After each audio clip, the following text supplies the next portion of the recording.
নমস্কার বন্ধুরা, ঝুনিস কিচেনে সবাইকে স্বাগত। এই চ্যানেলে দেশি বিদেশি নানা রকমের রান্না শেয়ার করা হয়, তাই রান্নাগুলি করে যদি ভালো লাগে এবং ভিডিওটি দেখে ভালো লাগে তাহলে লাইক, শেয়ার এবং সাবস্ক্রাইব করতে ভুলো না। আর পাশে থাকা বেল আইকনটিও প্রেস করে দিও নোটিফিকেশন পাওয়ার জন্য। তাহলে আর দেরি না করে এসো আজকের রান্না শুরু করা যাক। এখন আমি বানাবো 3টি ভিন্ন স্বাদের লস্যি। প্রথম লস্যিটা বানাবো দই লস্যি। এর জন্য নিয়ে নেব একটি স্টিলের ঘটি। এবার এর মধ্যে নিয়ে নেব টক দই। এটি বাড়িতে পাতা টক দই, তোমরা বাইরে থেকে কিনেও নিতে পারবে। এটি নিয়ে নেব 4 চামচ। এবার নিয়ে নেব চিনি 1 চামচ। এটি কম বেশি করে নিতে পারবে। নিয়ে নেব সামান্য বিট নুন, আর নিয়ে নেব 8 থেকে 10 টুকরো বরফ। এবার একটি ডালের কাঁটা দিয়ে এইগুলিকে ভালো করে ফেটিয়ে নেব। এইগুলি তোমরা মিক্সার গ্রাইন্ডারেও করে নিতে পারবে।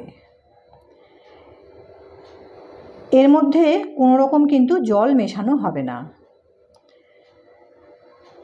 এবার একটি গ্লাসের মধ্যে ঢেলে নিলাম, আর ওপর থেকে দিয়ে দেব জিরে ভাজা গুঁড়ো, সামান্য বিট নুন, কুচনো কাজু। এর ওপরে মালাইও দিয়ে নিতে পারবে। তৈরি হয়ে গেছে দই লস্যি। পরের লস্যিটার জন্য আমি একটি আম পরিষ্কার করে ধুয়ে খোসা ছাড়িয়ে নিয়েছি। এবার এর থেকে কিছুটা আম পেস্ট করে নেব এবং টুকরো করে নেব। এর জন্য আমি একটি স্টিলের ঘটিতে 4 চামচ টক দই নিয়ে নেব, আর নিয়ে নেব 1 চামচ চিনি। আমটা খুবই মিষ্টি, তাই 1 চামচেই হয়ে যাবে। নিয়ে নেব 8 থেকে 10 টুকরো বরফ এবং একই পদ্ধতিতে ডালের কাঁটা দিয়ে ভালো করে ফেটিয়ে নেব। এবার এর মধ্যে মিশিয়ে নেব সামান্য বিট নুন। বিট নুনটা ভালো করে মিশিয়ে নিয়েই এর মধ্যে দিয়ে দেব 2 চামচ আমের পেস্ট এবং আবারও খুব ভালো করে ফেটিয়ে নেব। যত বেশি বরফ দেবে তত জলের প্রয়োজন হবে না, আর এটি জল ছাড়া করলেই বেশি ভালো হবে।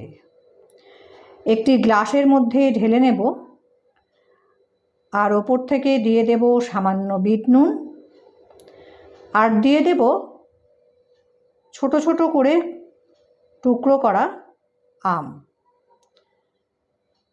তৈরি হয়ে গেছে আম লস্যি। চকলেট লস্যি বানানোর জন্য আমি একটি স্টিলের পরিষ্কার ঘটি নিয়ে নিয়েছি। এবার এর মধ্যে নিয়ে নেব গ্রেট করা চকলেট কম্পাউন্ড। তোমরা যে কোনো চকলেট গ্রেট করে নিতে পারবে।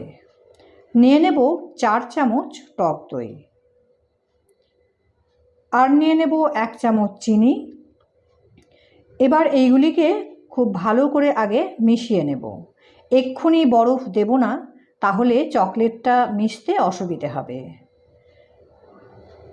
চকলেটটা খুব ভালো করে মিশে গেছে। এবার এর মধ্যে দিয়ে দেব 8 থেকে 10 টুকরো বরফ। এবার খুব ভালো করে 3 থেকে 5 মিনিট পর্যন্ত এইভাবে ফেটিয়ে নেব। এরপর একটি গ্লাসের মধ্যে ভরার আগে গ্লাসের মধ্যে আমি চকলেট সিরাপ দিয়ে গ্লাসটা ঘুরিয়ে দেব। এতে দেখতে ভালো লাগবে, তবে এটি অপশনাল, চাইলে নাও দিতে পারো। এখন আমি এই লস্যিটা এই গ্লাসের মধ্যে ঢেলে নেব, আর ওপর থেকে দিয়ে দেব গ্রেট করা চকলেট। তৈরি হয়ে গেছে 3টি ভিন্ন স্বাদের লস্যি। এগুলি খেতে দারুণ, আর গরমে শরীর শীতল রাখবে। ভিডিওটি ভালো লাগলে একটি লাইক করে দিও। ধন্যবাদ।